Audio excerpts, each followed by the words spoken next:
Hello everyone, welcome from Bombay Spine Society. I am Dr. Manish Kothari and we are back again with our case of the month. We have a very interesting case today.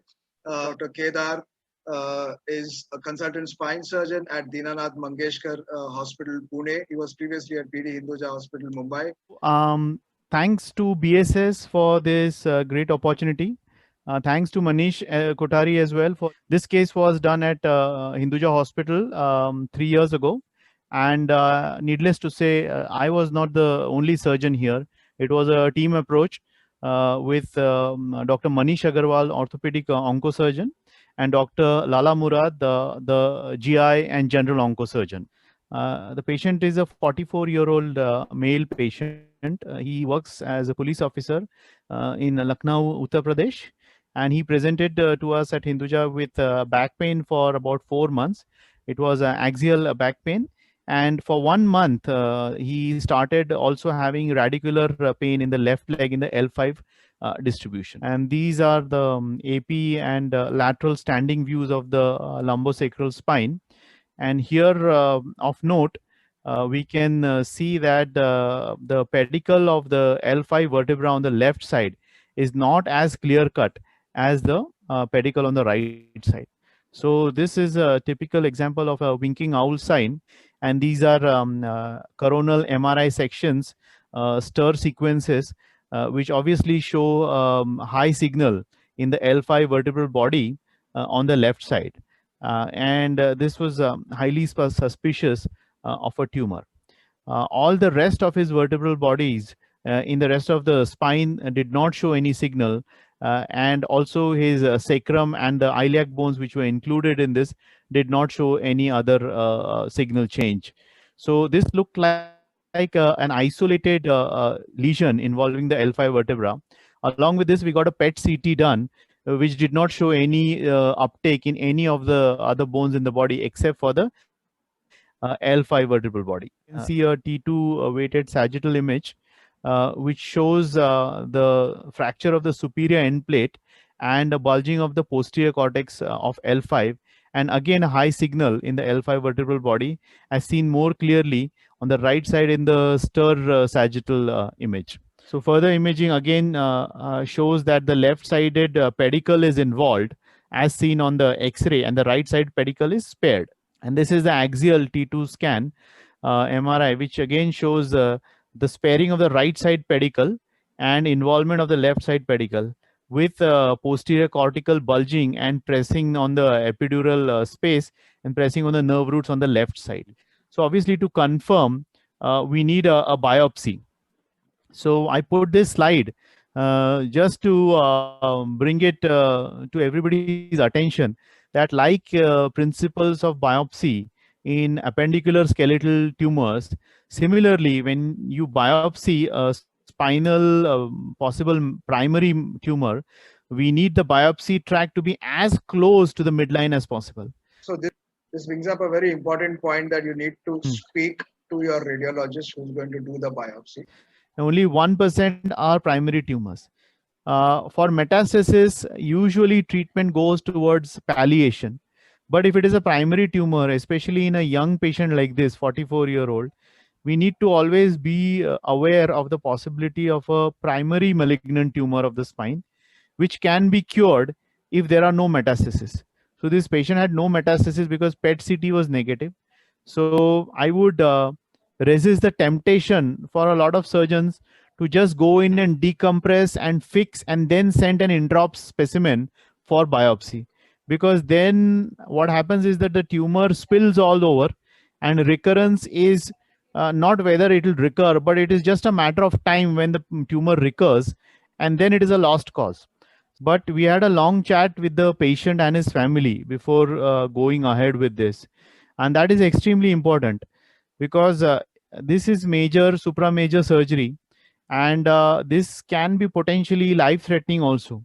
Now, when we try to think about L5 en bloc, there is a risk with the vessels in the front, there is a risk with the ureters in the front, and the sympathetic and the parasympathetic nerve plexus is also in the front on the L5 and S1 region.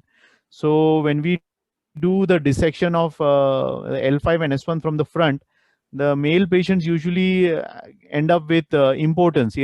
So execution becomes easy if your planning and teamwork is good. Were you considering embolization in this patient? For some tumors, we do consider embolization, especially vascular tumors. So, if tumors like thyroid metastasis or renal cell metastasis, or maybe osteosarcoma or Ewing sarcoma primary of the spine, then definitely embolization is considered.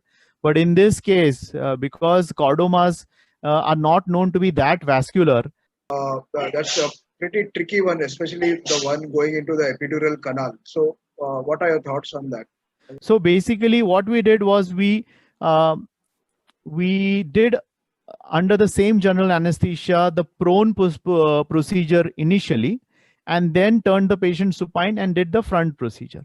We have a lot of blood available, and the principle of the surgery is to remove the tumor with a cuff of normal tissue without violating the margin, so the tumor cells don't spill.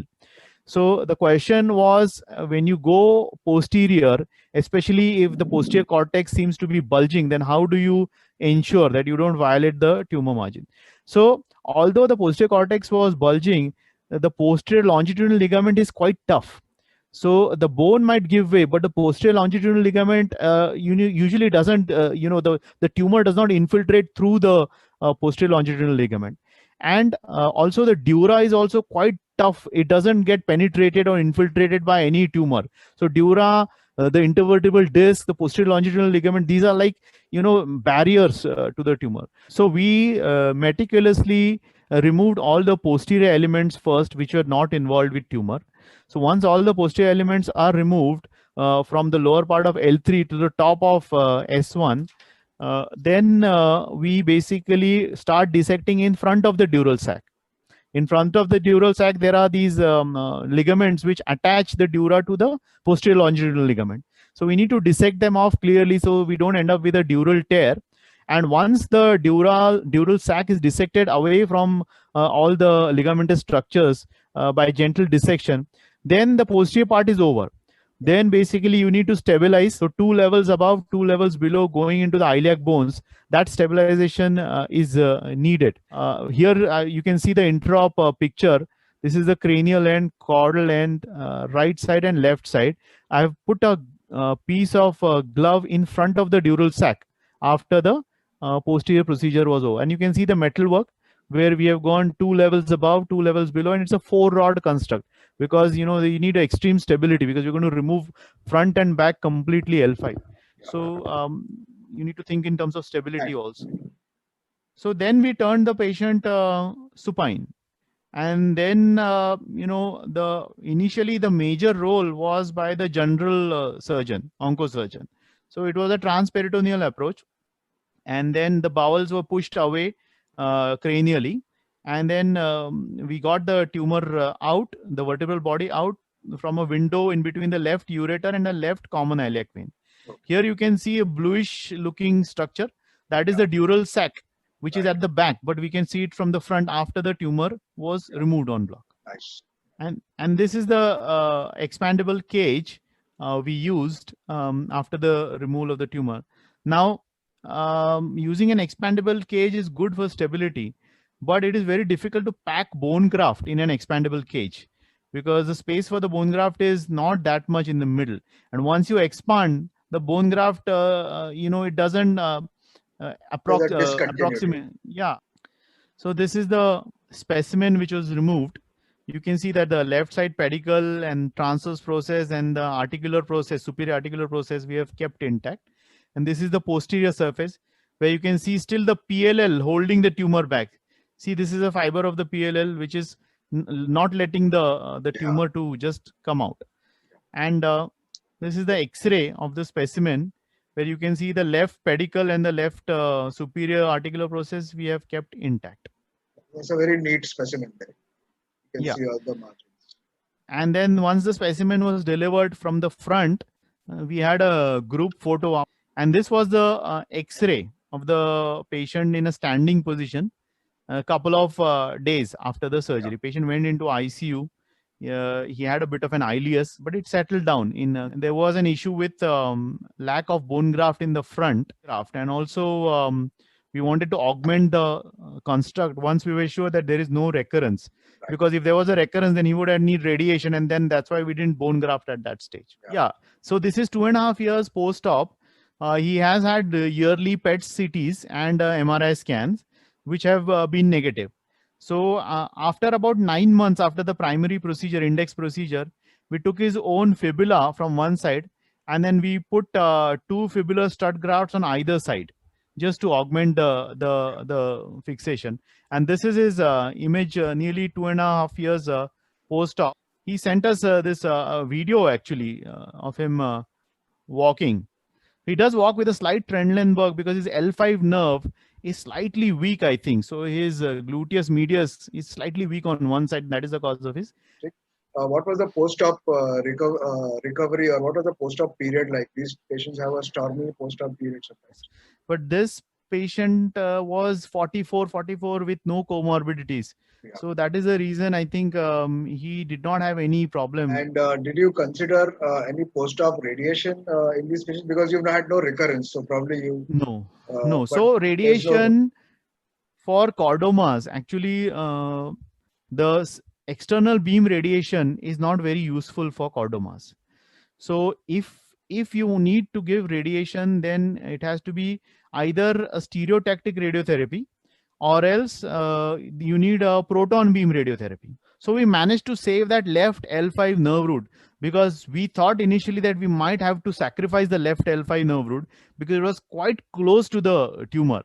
But fortunately, because even at that level, the nerve root has a dural sleeve, which prevents the the tumor for getting stuck to the that structure. Basically, we'll just summarize this that any primary tumor, for that matter, any tumor which does not appear to be metastatic, you want to have a very neatly done biopsy close to the midline, ideally done best at the centers which do these type of cases, followed by an oblong resection, which is essentially wide margins, and you have to do what you have to do to achieve wide margins, especially in a chordoma where recurrence is very difficult. And with that, I'll like to close this session, and I will thank Dr. Kedar very much for showing this beautiful case. And this will be in our archives to show that oblong can be done at whichever level. L5 is one of the most difficult levels to achieve an oblong because of the lordosis, the depth, as well as the lumbar nerve roots around, and the great vessels, of course. Thank you very much. Thank you for joining us today, and wish you all the best.